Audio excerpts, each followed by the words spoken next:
So today I'm going to speak about a little bit of a controversial topic. Whatever information is shared in this channel is transmitted from higher spheres of knowledge and is not always applicable to this human existence. So it doesn't need to be taken for the truth or this and that. If it resonates with you, keep on watching. If it doesn't, then skip it. And this information cannot be found anywhere directly from any books because it is not bookish knowledge. It is inner knowledge, self-born knowledge. So now I will speak about who are demons and angels in reality, because on one level, we look at all these subtle dimensions from our human standpoint. We look at higher dimensions as if they are somewhat related to our bodily existence, when subtler dimensions are more collective dimensions of consciousness. And they are, if we were to kind of compare them with the human plane, they would represent more our ideologies, our concepts, our collective human experience and knowledge in a subtle form, different ideas that transmit and then transfer into the human realm in some form, like an invention, tangible form, or some kind of an idea that then changes the course of human history, and so on and so forth. So when we want to understand what demons and angels are, we have to expand our awareness and kind of a little bit transcend from the human experience. So I also been receiving this knowledge and trying to contemplate for a very long time. And I will kind of also refer to some of the notes that I made while contemplating. So demonic and angelic planes of reality, demons and angels, basically represent the collective consciousness and its opposite aspects. So we're speaking about higher realm where there's duality. As I said many times, our current dimension is not the dimension of duality, but the dimension of multiplicity, where duality has fragmented into multiple options and streams within the collective consciousness. But the unified field, the wholesomeness, the duality and multiplicity all exist at the same time. It's all about different frequencies and vibrational levels. That's how you may say we can differentiate it, but as a whole, it is still there in a wholesome, unified state. But then it has different frequencies within itself, and these frequencies define the vibrational level, the dimension of existence. And so today we're going to speak about demons and angels as the representative kind of vortexes of the dimension of duality and the way it relates to our human existence, how it connects to us, and so on and so forth.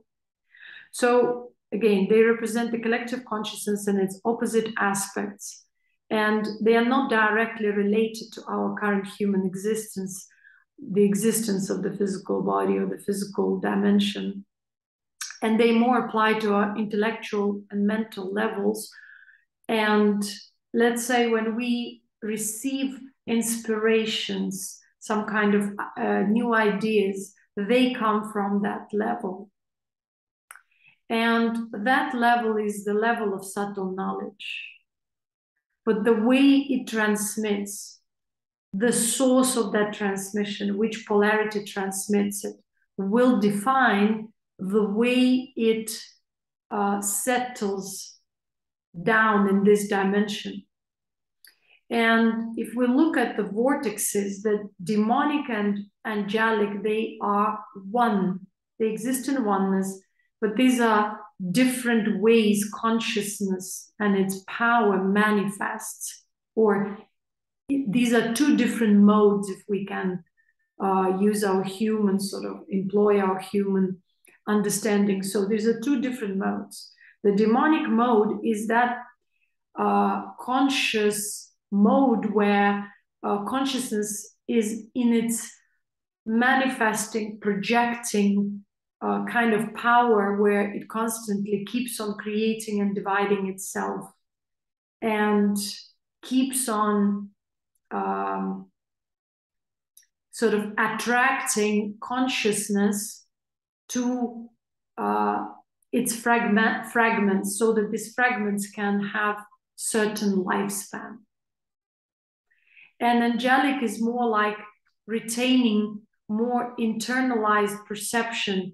Both carry the seed of knowledge, but the way this knowledge is expressed and especially manifested on our physical realm will differ, because knowledge is knowledge. Whether we receive transmission from one polarity or from the other, whether we ourselves as consciousness come from one polarity or the other by frequency, the way we transmit and the way it settles down in this reality will differ, because angelic realm is that which does not control or use other energy or others' conscious energy and power to prolong its life. So it's kind of like more a vampiric type of mode, where creation depends on the conscious energy source from outside of self. And angelic, when consciousness cultivates itself without that codependency on the projected reality. And because of these two different modes, the style of transmitting energy, transmitting knowledge will differ. Let's say demonic form of knowledge will still contain the same seed of knowledge, but the way it is presented will be around the form, around the wrapper, around the external form of this knowledge, or the vessel of this knowledge rather than the knowledge. The angelic realm will transmit knowledge without the emphasis on the form or the vessel of the knowledge, but the knowledge itself, not the form of the knowledge, not the words of the knowledge, but the essence. So the subtle aspects of transmission will be important. The demonic forms of spirituality emphasize the external side of that same knowledge, which are ritualistic actions, spiritual actions, the incantations, the beauty of the words, or the way the words flow. Both realms can present higher knowledge in a beautiful way, but the angelic realm will choose the vessel that vibrates the same frequency. The demonic realm will not care about the vessel, but more about the form, not the higher frequency of the vessel that this vessel necessarily needs to resonate with the knowledge, but that vessel has that power to attract people to the external form of the knowledge, to control, to empower that knowledge, to prolong its life by employing conscious energy of other people outside of that knowledge. So the words will be more important than the essence. The amount of people following will be more important than the essence. The external ritualistic path, the demonstration, the control, the manipulation will be more important than the essence. That's the demonic nature. And yet you have to understand that none of these is good or bad.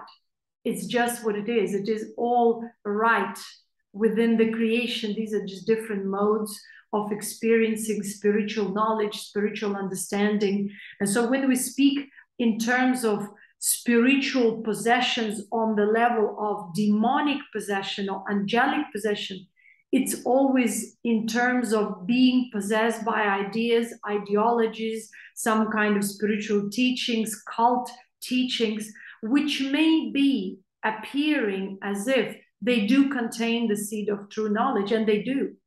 But because of different emphasis, because of going on to the and different modes, different frequency of all these, of the presentation of this knowledge,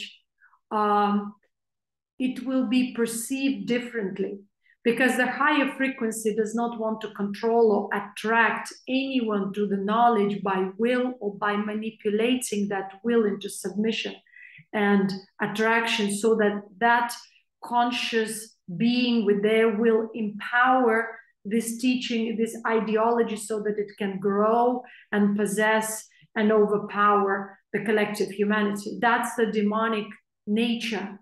Demonic nature is that of control, manipulation, and kind of expansion along the surface, where the seed of truth is employed for self-gratification, for the external side of the knowledge and spirituality.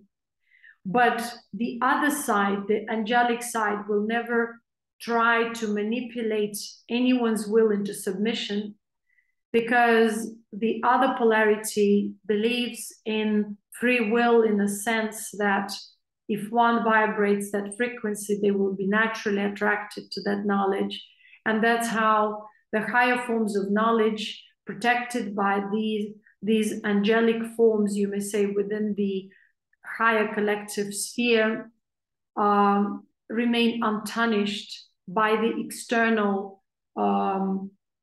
you know, by the time, by the changes within the human thought, and by the corruption of the down cycle or whatever else residue of the emotional mental realities, because the essence is emphasized and kept preserved. So it is the essence, the subtle, that kept untarnished and preserved, and the external form is not emphasized, the vessel is not emphasized, because the vessel is selfless. But on the other side, the vessel is self-proclaimed, validating self, and yet devoid of the essence, because that knowledge does not originate from that vessel. That vessel is simply used as a tool, and thus is rewarded by employing and controlling others, possessing them through this ideology, let's say, or spiritual beliefs, and thus contributing to the demonic side within the collective. And so the angelic side at this moment is the minority. So when we look at different symbols of the past eras, like yin-yang or Celtic cross or any other Shivalingam with yoni, we see these representations of this higher sphere, which is the realm of duality, in equal mode, because even though both exist and both are a part of creation, they represent wholesomeness.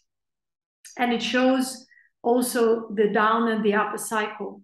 But everything is in between goes into the imbalanced mode. So as we are now at the bottom of the cycle, let's say, dispersed in a dispersed way, or in a kind of dispersed form of creation, so which is less potent, so which is devoid of which is devoid of essence. It's not completely devoid, but it's unaware of its essence, and that's why its potency, its creative potency, time and energy are limited. So at this point where we are, we have imbalanced forms of spirituality, knowledge, and existence, and this is called the demonic age. In Vedic culture, it's known as the age of Kali and his wife Durvacha, because Durvacha means bad speech, or where the words, incantations, are used to manipulate this dimension. And Kali is not goddess, but it's the name of the demon Kali. And it shows that it is the age where creation is in a dispersed mode, where every limited unit of creation is in need or is in codependent relationship on a other unit or aspect or element of reality, and there is constant need for energy. That's where it's also seen as the age of vampirism, where no one is connected or truly deeply aligned with the essence. The essence is there, but we are not consciously aligned as a majority in the collective level. And thus we are devoid of that inexhaustible energy and time. And so our lifespans are short. When we want to spiritually evolve, we are dependent on other people, on their validation. We empower everything else outside of self by giving it our energy, that which is outside of ourselves, constantly yelling, trying to attract our attention, and so energy. So this is the reality we're living in. This is this three-dimensional reality, or the reality, the dimension of the down cycle of Kali Yuga, where words carry power and they are misused, where bad speech prevails or degraded forms of speech prevails, where people curse each other, wish each other bad. Not only words, but also thought forms and emotions are there, which are the residue of the down cycle of the corruption. And so all of that is very easily blended into this imbalanced,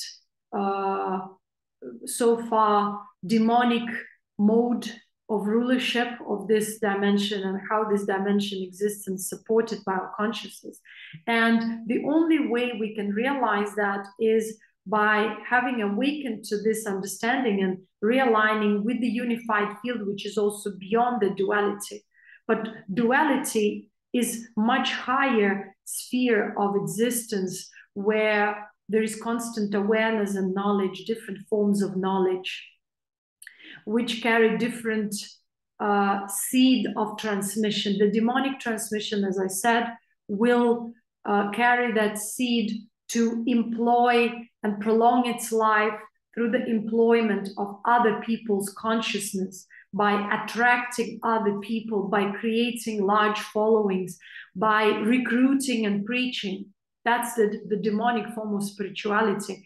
Whether it's in the name of the highest forms of beings, it doesn't matter, because by emphasizing on the external side of the teaching and of the knowledge, this spirituality with time loses its potency, because it's not the essence that is emphasized, but the external wrapper, the external presentation, incantations, actions, rituals, employment of natural substances, and so on.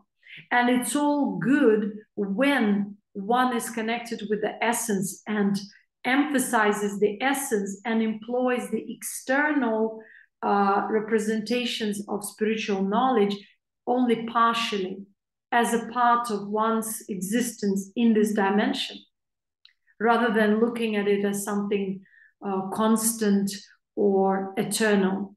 And so the angelic forms of spirituality will be those which emphasize the essence, despite the form of projection, despite its mesmerizing power or lack of it, because the essence is perceived within, and the internal development, the development of the higher knowledge and awareness of other dimensions together with the physical dimension is emphasized. So it is more of an emphasis of the essence, but the balance is the most important, because when we speak in terms of the evolved being, enlightened beings, they're not trying to take sides of I'm going to be angelic or demonic, because they evolved to the point of duality. They neutralize both of these sides of duality, and then maintain constant connection with the eternal unified field of reality, consciousness, whatever you call it, higher frequency, higher being, from which they observe all the other lower realms of creation, all the other dimensions without judgment. So even though they do also know or have that knowledge which is from the sphere of duality, which contains and records all the knowledge from all the cycles and beyond. So the highly involved beings control both. They don't actively control, they just naturally control it by being aware, because true control is possible only when you're aware. It's called effortless control. So when you're aware of the both, you're not taking sides, but you know. And so you observe these both. You emphasize the essence, but you also know of creation, of the external side of spirituality or other types of knowledge which are relevant for this dimension, like say herbal sciences, or the way you can manipulate weather, or the way you can, direct certain forces that belong to the dimension of duality in order to alter this dimension if necessary. So, but most of the highly evolved beings do not interfere or try to manipulate any dimension. They just observe and experience in a very detached manner, again emphasizing the higher of the highest essence, which is the highest of the highest, means awareness. And both angels and demons carry very, very powerful knowledge of existence, of creation, and they are pretty much energetically the same. They just exist in different modes and represent different modes of consciousness. One is the projected mode, the creative mode, and one is retaining and cultivating mode. So internalized perspective of consciousness, or conscious existence, where both are relevant and both exist in equilibrium on a higher level. But in terms of our human existence, depending on where we are in the cycle, there will be either the point of equilibrium or lack of it, depending on the cycle. So there will be consciousness completely on a high level and completely on a lower level, and it will also define the dimension that consciousness experiences through this cycle. The knowledge of demons and angels is very evolved knowledge, because it's beyond our current existence, beyond our even cycle.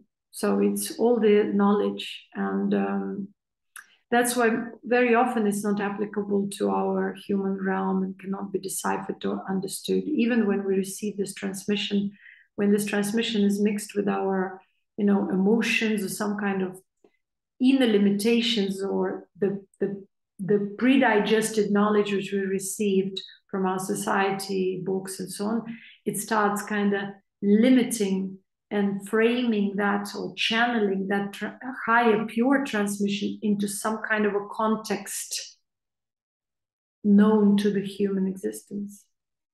So again, when people experience other dimensions, maybe through drugs or other, just spiritually, again, they try to bring them into the context of human understanding. So that subtle form of energy is not comprehensible.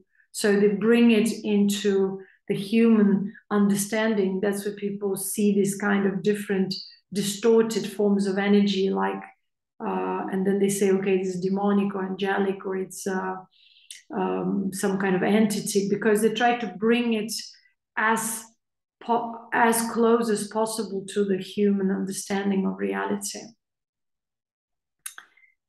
and also human bodily understanding of reality, because our spirituality is very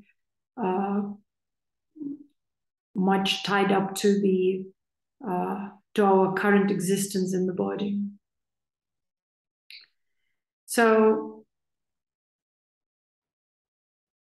So when people speak about demons, they usually speak about certain qualities they apply currently to the current human morale, or kind of they connect it with the human morale and understanding of good and bad. But in reality, that realm has nothing to do with our human notions of good and bad and human morale. It's beyond it. So although there is some kind of, it's just a vibration that humans perceive and then mix with their kind of known notions of good and bad, and also their previous encounters maybe with some subtle entities, but which are earthbound, like spirits or elementals, and so they still connect them to demons and angels, although that realm doesn't have direct physical contact with the humans, but this contact is maintained through our intellect. So we can never truly understand what the angelic and demonic existence are unless we've evolved beyond it. And very often their existence is not even connected to humans. They do not interact with humans unless they choose a channel for transmission of that knowledge for whatever reason, or transmission of some ideology, or trying to possess humans with certain fear and ideology, or viruses. Again, viruses, pandemics, all these exist on a collective level. These are demonic clusters of consciousness that manifest on the physical level as concentrated clusters of negative energy, the frequency of which is fear, envy, which intend to possess as many as possible, because this is the age. In this age, there is a clear soul filtration, where soul choice, the choosing to participate in certain ideologies, belief systems, or even believing that this is happening or that is happening, is already giving your conscious energy there, partaking in that consciously, unconsciously, or submitting one's will to that cluster within the collective, thus opening the door to it, to its particular frequency and toxic energy. So the humans can only be subtly affected by these ideologies, beliefs, concepts, ideas, which eventually manifest in the way we can manifest them through the prism of our emotions and inclinations into this three-dimensional existence. But on a higher level, demons and angels are of the same kind, that they represent subtle level of existence, yet they represent qualities, as I said. And from our human perspective of our human morale, both can be perceived as negative and positive. And that's where the misconception arises from. And this is where the confusion about the actual essence of demonic and angelic arises, because these are just higher modes of conscious existence. One is constantly tending to create and divide and codepend on different elements for energy, and the other retains its energy and remains in an unprojected kind of manner, preserving just these subtle forms of knowledge and existence. But both are equally of the same kind, and they are a part of the wholesome being. They are the part of creation, very important, significant part, and they have nothing to do with our human understanding of good and bad, or our notions of negative and positive. And because if we still keep these notions, we become spiritually confused. And so that's where also when people receive spiritual messages from demonic realm and they consider them as good, and they can receive all the messages from the angelic realm and they may consider them as bad, because of the human morale and limitations and misunderstanding of what is truly good and bad from a higher perspective. So in this day and age, since our human consciousness is limited, we have this misunderstanding. So our human consciousness cannot be applied to the way angelic and demonic realm, or the realm of duality operates, or the realm of subtle existence is. So this is the main root of the confusion that I wanted to clarify. Because, for example, whether angels and demons very rarely would manifest themselves in the physical form. Most of the people who encounter this kind of spiritual experiences of some entities, they encounter spirits that manifest, or some kind of elemental entities, because, or maybe in rare cases, demons or genies, the different categories again, because they tend to demonstrate and mesmerize so that they can attract. The angelic beings will usually not manifest themselves in the physical form, because that form of light is incomprehensible for the human being and will not only scare them, but it just will be impossible to even imagine. So sometimes people also confuse demons and angel for aliens or for other dimensional species, which is again a misconception from my awareness standpoint.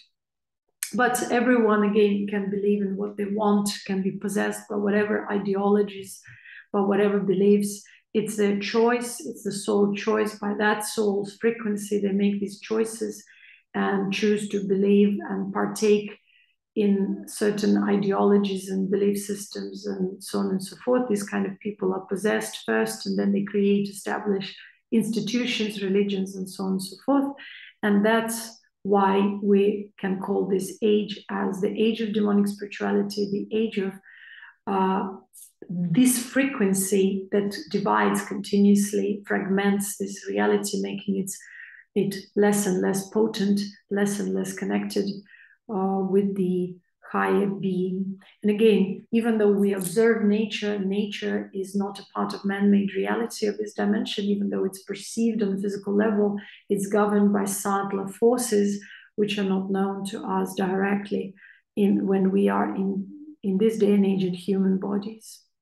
Again, it's the realm of demons and angels and other forces that kind of derive from those, from the duality that control the natural world and orchestrate whatever happens with the natural world, because natural world is made of archetypes.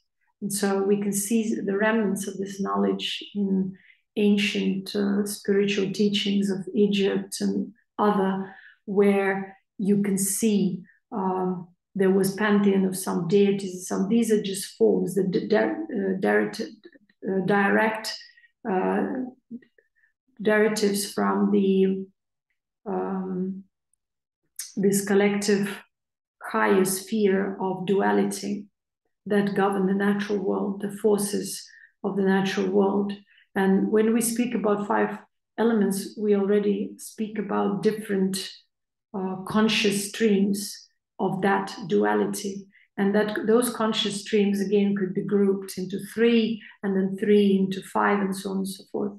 So these all concepts once were one and the same kind of deeper understanding, where they didn't need to be conceptualized, where understanding of creation and reality did not need to be conceptualized.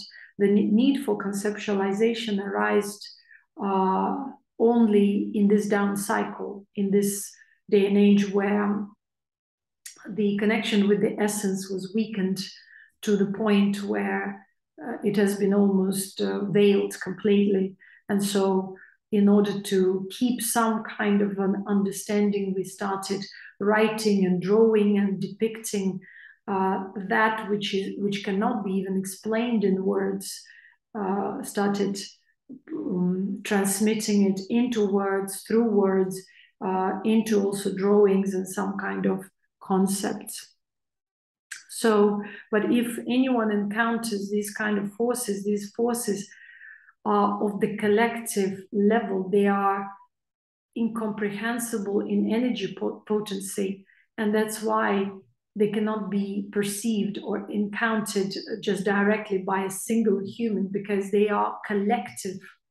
So they are very different in energy potency. They can even destroy a human. And many people who encountered some kind of transmissions, usually spirits are employed to transmit some kind of angelic or demonic messages. So when people encounter these experiences, when they say an angel appeared or something appeared, usually it's from the demonic realm. But sometimes it can be also from the angelic, but nevertheless, humans will never know and will never tell, because they just go into submission instantly because of the whole nature of this phenomenon and the experience, because it's overwhelming.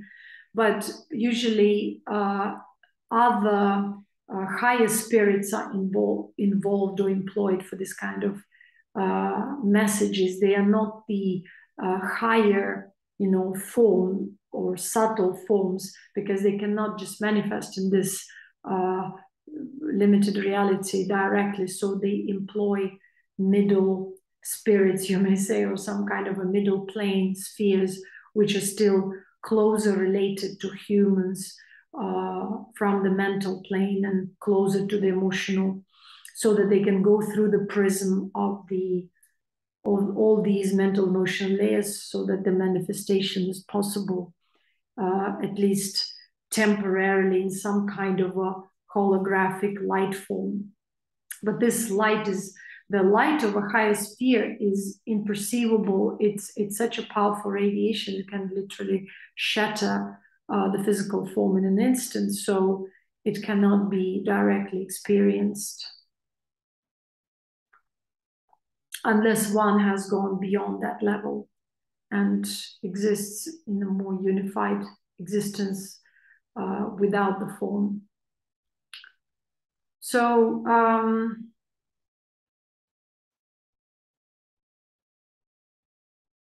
a lot of ignorant people consider that they live in the world of duality and kind of struggle with duality, when in reality they live in the world of multiplicity. And whatever the world there is there, it is that world that you emphasize. If we emphasize or we focus on the man-made reality, that is real for us. If we focus on the subtler dimension, that dimension becomes real for us, because we empower that with our consciousness.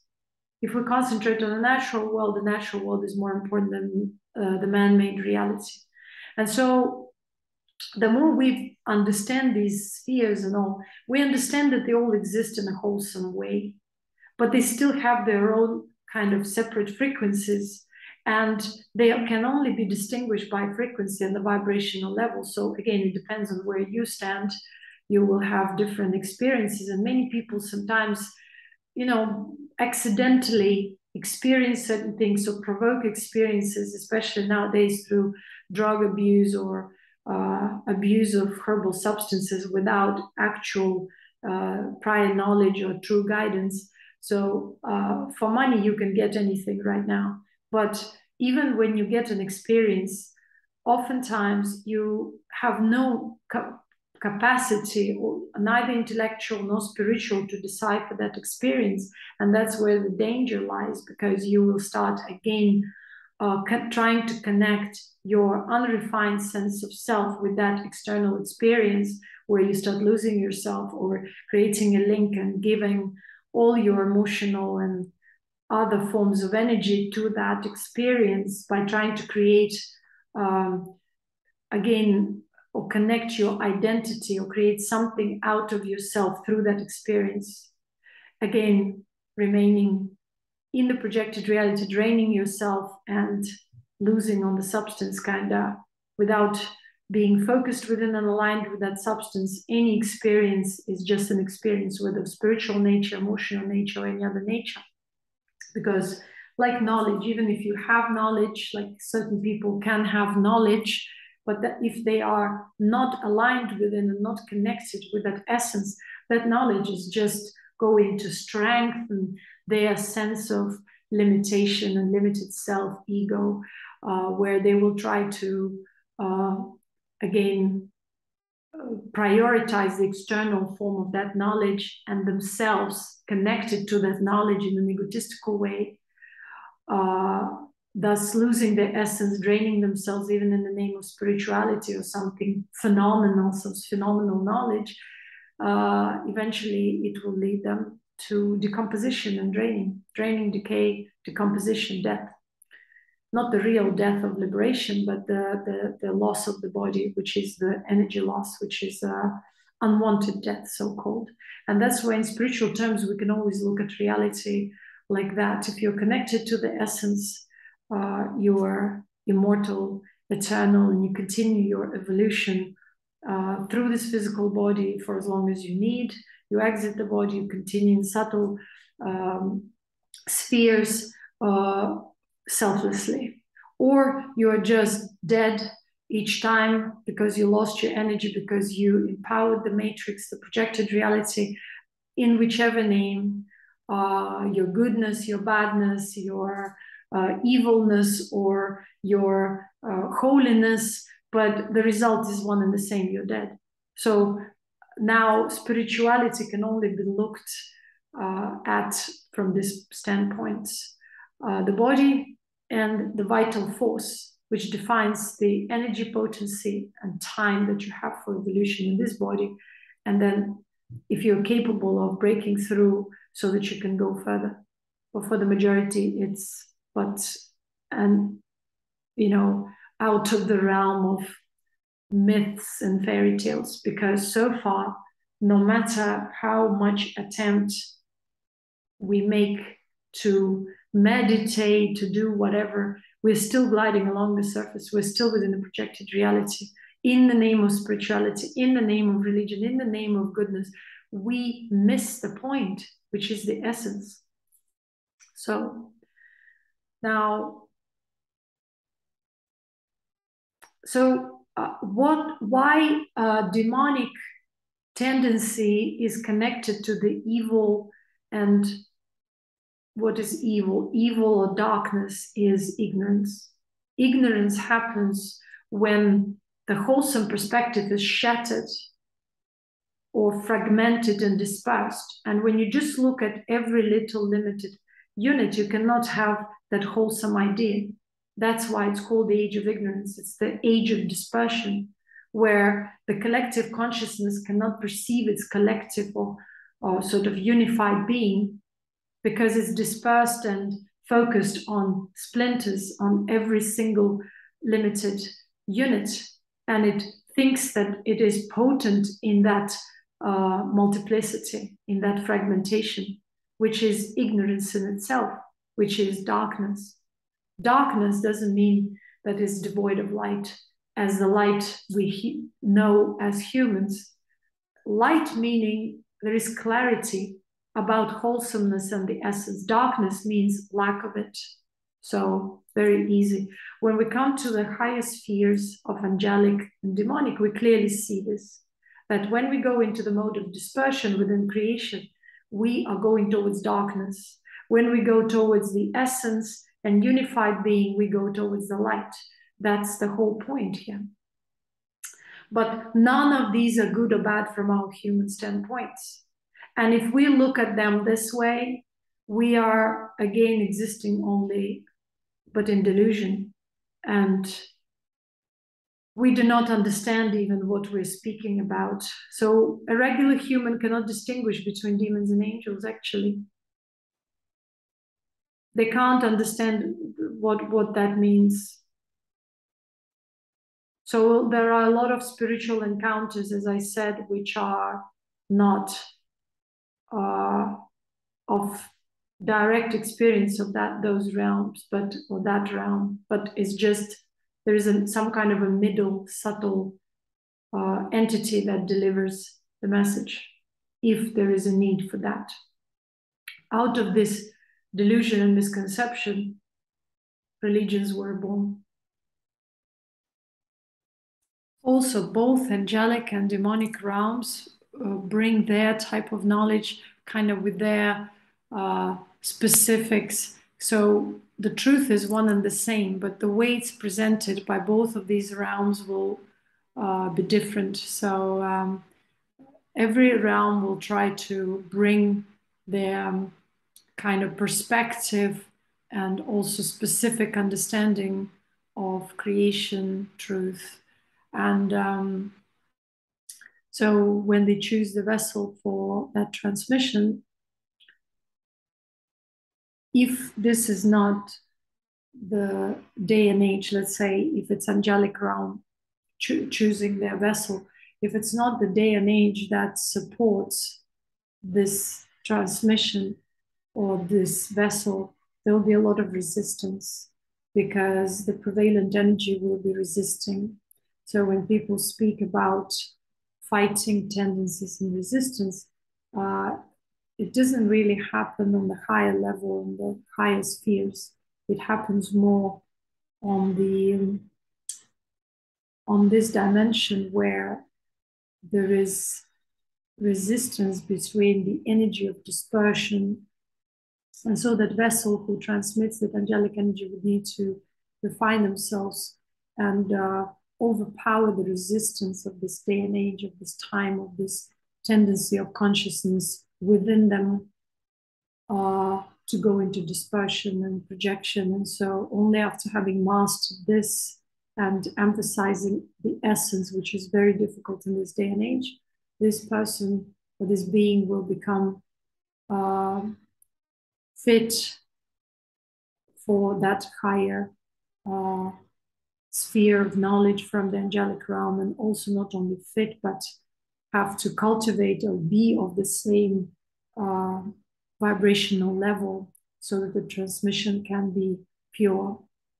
And so that's why beings who follow that, the path of that angelic realm, you may say, they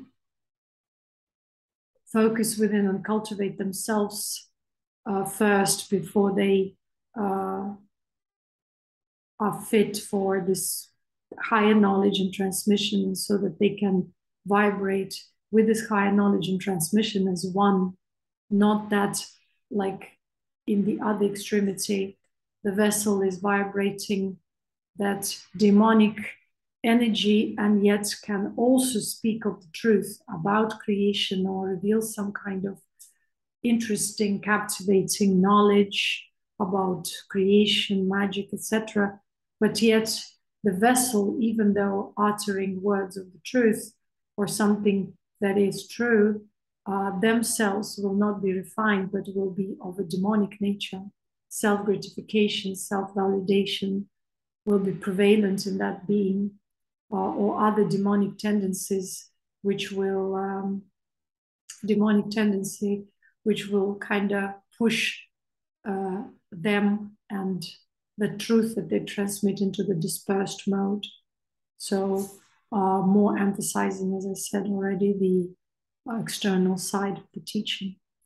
So in the Kali Yuga, or the Kali Yuga is the age of demonic spirituality, because consciousness reaches the deep dive into the matter dispersed. And once we ascend from this deep dive, our consciousness rises and starts pursuing the other extreme, where you may say there are kind of angelic qualities. Angelic qualities means selflessness, and selflessness means emphasizing the essence, the collective existence, rather than the individual existence. So again, to be selfless for the majority of people, as long as they exist in the body, is very difficult because they see themselves as an individual unit. They cannot connect to other beings unconditionally. And they continue, focusing and emphasizing their limited selves, their egos. And that's why they still remain in this dispersed, kind of deluded state, ignorant state. And once we start true awakening and true spiritual evolution, which is still a rare phenomenon here, we start opening up to the energies, vibrations, clusters of the collective. But it's also difficult because if there is no guidance, we cannot navigate through that layer of corruption accumulated to the down cycle is difficult, because we might again go into confusion on that level, and might be deluded by different forces which are prevalent on that collective level, different kind of waves and clusters like ideologies, beliefs, which can possess our still unrefined individual beings. So selflessness and humility means being in constant process of letting go of illusions, not taking sides, not siding with one or the other, not trying to partake in anything, but rather just dissolving whatever limitations.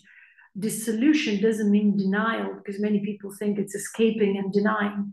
It's not denial. It means that you just look at it, you take it as a part of the collective consciousness. Yes, it's there. Yes, it's valid. Yes, it exists.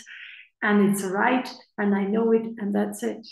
Letting go, living through this abundance and inner letting go, or surrender state, in other words, or renunciate state, if you will, is to see everything from the highest standpoint, to hold on to the higher frequency, and thus by seeing everything as relevant and valid for its dimension and frequency, and yet not partaking in it or attaching to, is the highly evolved state of consciousness that allows one to further evolve and obtain naturally within oneself higher forms of knowledge, and transcend this plane and many other planes of subtle reality as well, and go further towards the lighter collective being. So selflessness is that angelic realm that is based on selflessness, which means that the higher goal, the higher cause,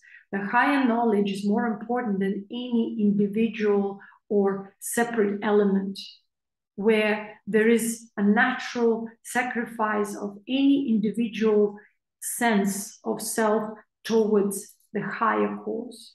So, but again, it shouldn't be in extreme, because these are, I'm speaking about extremes.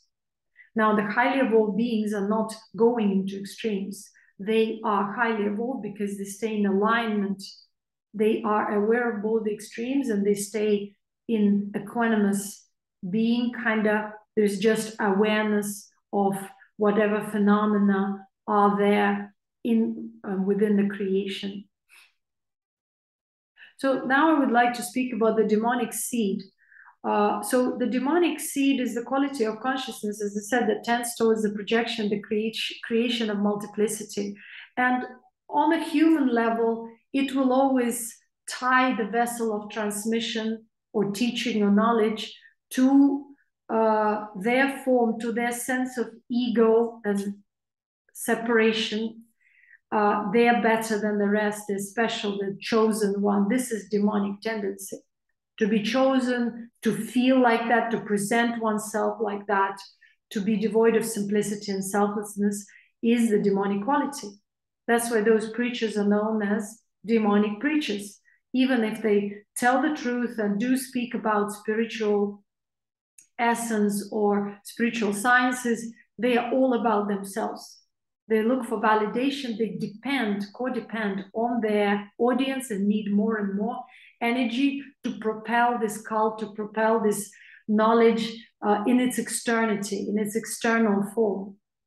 That's how they try, with their charisma as the representation of the demonic energy, possess ideologically the majority, or as many souls as they can.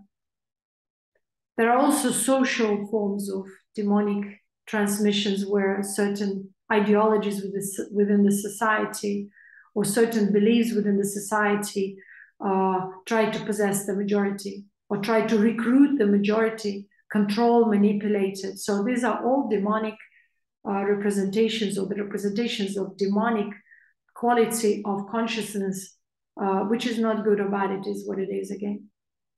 So, and it creates codependence, and it doesn't emphasize the essence, so the dispersion is maintained. And the time of ignorance and darkness is prolonged, because that's what demonic extreme tends to fulfill naturally. That's its task, natural task. Now the angelic is doing vice versa. It's, again, as I said, it tries to emphasize the essence and dissolve the limitations that are bound to limited forms or units, dispersed units, so that there is a wholesome picture, collective understanding, essence is emphasized, the common goal, but without trying to recruit or manipulate anyone's will or suck anyone's energy in the name of ideology. And sucking energy doesn't need to be an act of black magic, which is also, by the way, another part of that demonic thing. But it's more about manipulating an individual consciousness soul to partake and give that conscious attention, focus to that ideology and belief, so that that belief can be sustained on the collective level for longer. So many times we can confuse, we think spiritual revelations are always positive and come from divine beings. As I said, the normal human has no such ability or senses to decipher where this transmission comes from. If they are egotistical, they become perfect or narcissistic or spiritually very corrupt, which means dispersed and traumatized. They become a perfect vessel for demonic transmissions in the name of spirituality.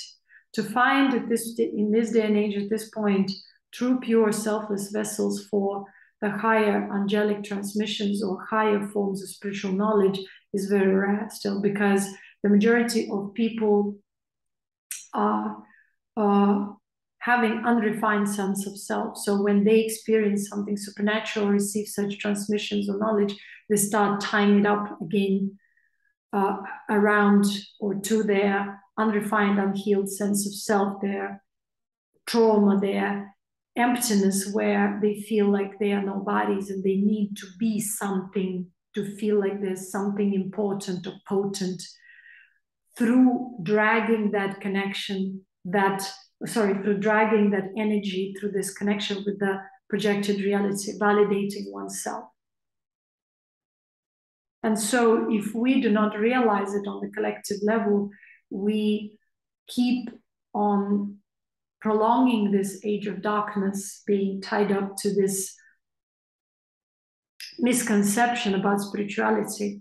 Knowledge itself can never be tarnished because it's self-protected. The seed of knowledge is always pure, but the transmission of it, and once it's in this realm of multiplicity, it becomes corrupt because the vessels of this knowledge are corrupt, and the tendencies of the vessels, the type of transmission, are different from these standpoints of angels and demons and duality that exist. Yet, whatever is happening, it's all right. So,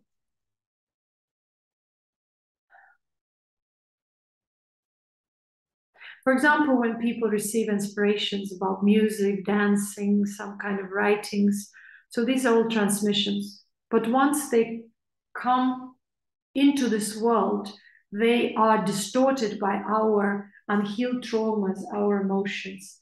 And again, some forms of these arts are from the demonic realm, because demonic means they are related to the matter. Music, dance are all demonic forms of art. I'm not trying to offend here anyone, because you have to remember we need to have both of these extremes in balance. Then we benefit as existence, because we have to hold on to the high existence, where these are just two modes which we have to keep in balance. And we can enjoy the world, we can enjoy creation in a balanced way, being again aware of the higher being and selfless in this enjoyment. Then we are truly in balance. And so let's say by listening to different frequencies of music, we also connect to different vibrational levels of this creation. And so none of this is good or bad. It's just what it is. It's a science, it's creation, and it's natural way of being and operating, and we are a part of it. And so depending on our soul frequency, which side it is connected to within the dual sphere, higher sphere, and also how it is really aligned with the unified being, wholesome being, will define our tendencies when we come into the human existence. And some of the people ask me about, virgin birth and avatars. So in this case, there is direct transmission of that higher vibration where that being has not come to incarnate because of karmic cycle or because of their previous incarnations through the down cycle. But they just manifest as the direct messenger of the higher realm, where there is no their personal accumulated karma through the other areas of down cycle. Yet when they borrow the genetic material of their parents, they will need to still refine these connections to the collective residue,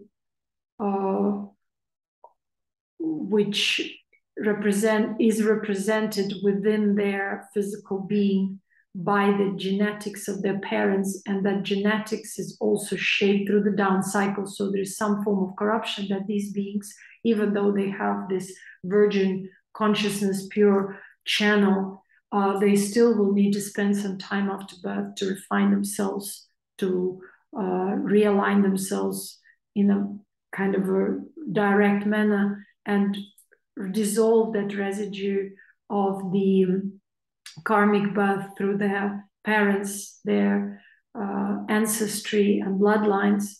And by doing so, they will also purify the collective part of that collective cluster of their ancestors, the bloodlines, the original streams of consciousness from where their parents were coming,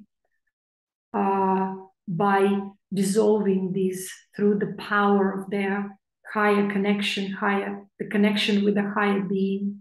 By that power, through some time, they will be able to dissolve that genetic residue which comes from them being in the body. And so they will become pure vessel of that higher being and knowledge that they represent from that higher sphere, whether demonic or angelic. Both are very potent, both are connected to the higher knowledge, both can be very charismatic, but their manner of presenting this knowledge, as I said, will differ extremely. One will be tying up that presentation, that transmission to their own individual body persona, and the other one will be selfless and emphasize the knowledge and the essence within each and every other being so that they can reconnect with the unified field. The demonic transmission will contain the seed of truth and knowledge, but will emphasize the external side of it and will try to control and tie people through the seed of knowledge to the external presentation of this knowledge, like congregation, writings or speech or some performances, or the body of the channeler or preacher or transmitter, whichever way you call it. So there will be an obvious seed of corruption. Corruption means further seed for misconception, delusion, and dispersion, where it will be difficult for those who partake in it to see the wholesomeness. The seed of truth will be there and it will be attractive, but attractive not from the standpoint of that those people will be empowered by that seed, but they, on the contrary, will be disempowered because the ideology, the demon, the demonic essence will be emphasized, the ideology itself, the external side will be emphasized, and these people will be feeding that with their conscious power and energy by participating. Now, this imbalance, for example, is also presented through certain symbols, and it's not a criticism, but it shows that we are in the age of Kali Yuga, because let's say in other yugas where there was more balance, we had, let's look at the cross, we had, let's say, Celtic cross or different representations of cross where they were equally intersected. It showed balance for yin and yang. The other yugas also had, higher yugas had their symbols which more emphasize the angelic expression, selflessness, and so on and so forth. You can see it also in the spiritual teachings of higher eras. Some of the remnants symbols you can still find. But the symbols that we know of, like Celtic cross or Star of David, which is the yantra of Muruga, they all represent that higher sphere when demonic and angelic energies were in balanced state, in equanimity. That's what was important. Then we have symbols like Shri Yantra, which shows again the multiplicity of creation and its possibility of multiply itself to the infinity, again represented or shown in this day and age, and also probably earlier, but it represents this day and age very much. Because two triangles represent its in equilibrium duality, but Shri Yantra represents multiplicity. Now, Christian cross at the moment is like this. It shows imbalance between the angelic and demonic realm, and shows the actual belonging to this which it represents shows inequality between the realms of angels and demons, or within the consciousness of the collective, you may say. So, as I said, if you wonder about angels and demons incarnation, they do, but as I said, that it's very rare, and there is also difficulty because the human genetics has to be borrowed, and because if it's borrowed, then it has to be refined so that the transmission can be less obscured through the emotional mental residue accumulated through the down cycle by their ancestry from whom they borrow that genetic material. So as a conclusion, none of this is good and bad. These beings just are representations of two extremes or two modes within the creation on that higher level, duality, which is extremely high level of existence beyond our human imagination. And so it only plays indirectly, it plays a role in our human dimension only indirectly through our intellect, because we have that connection with that realm only through our intellect. So whatever transmissions we might receive from that realm in the form of ideas or concepts or something that possesses us. So now by maybe hearing this, we will be more aware of maybe some ideas that possess us, you may say, obsess us. So when we speak about demonic possessions, it's more the possession on the level of ideologies and beliefs, when a person just becomes possessed by ideas, possessed, driven, obsessed by some beliefs or something especially in the name of spirituality. And still they are blinded by these limitations. So these possessions are the possessions of usually demonic nature. So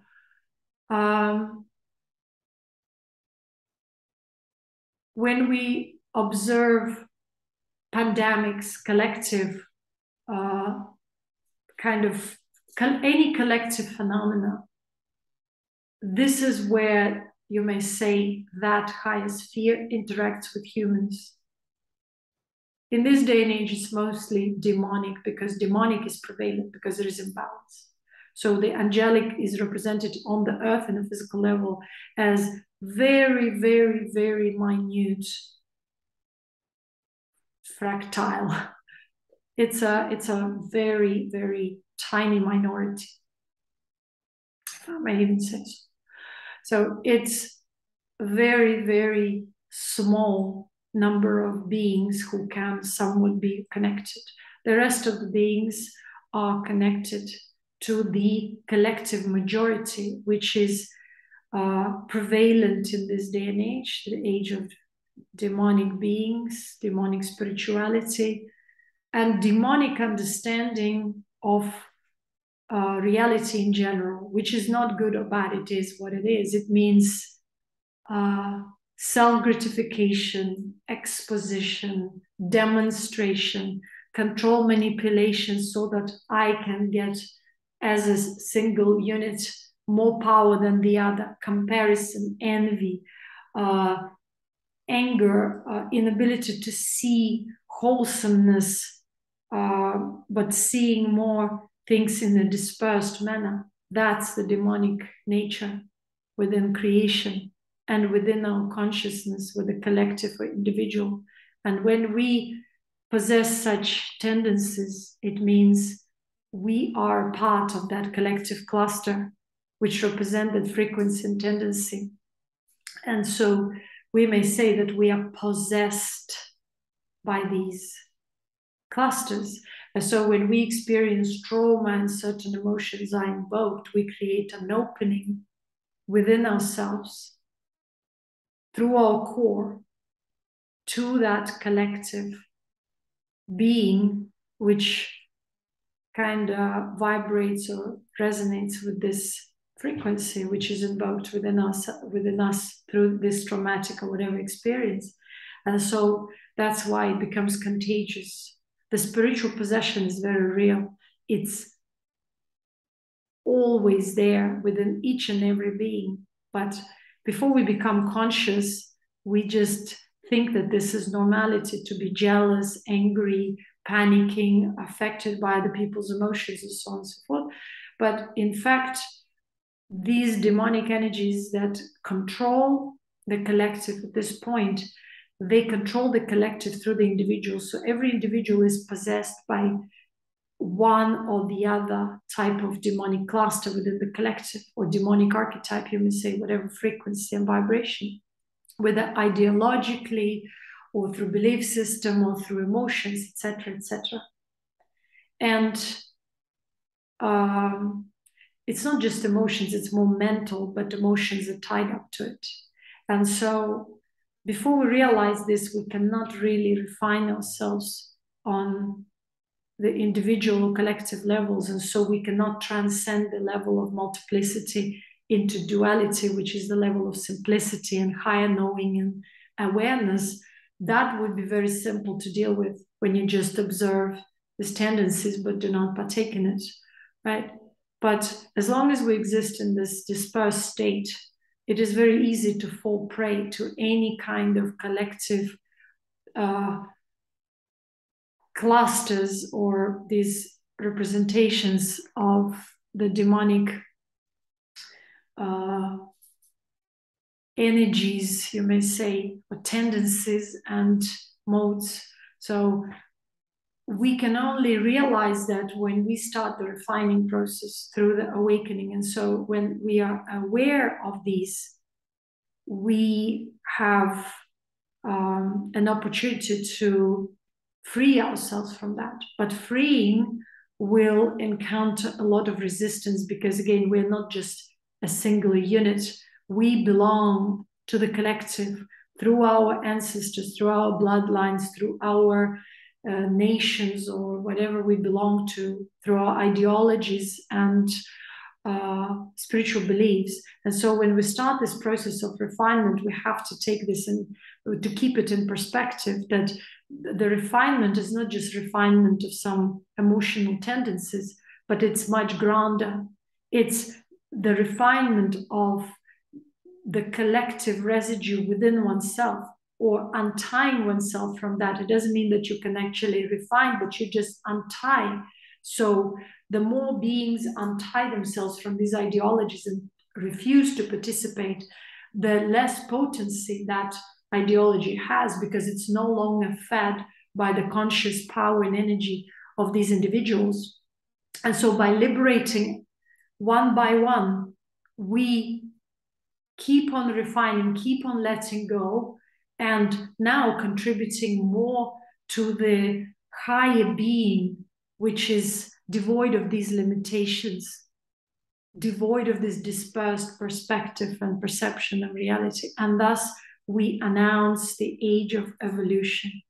But all of this cannot be forced and should not be forced, because it all happens by soul choice, by soul frequency.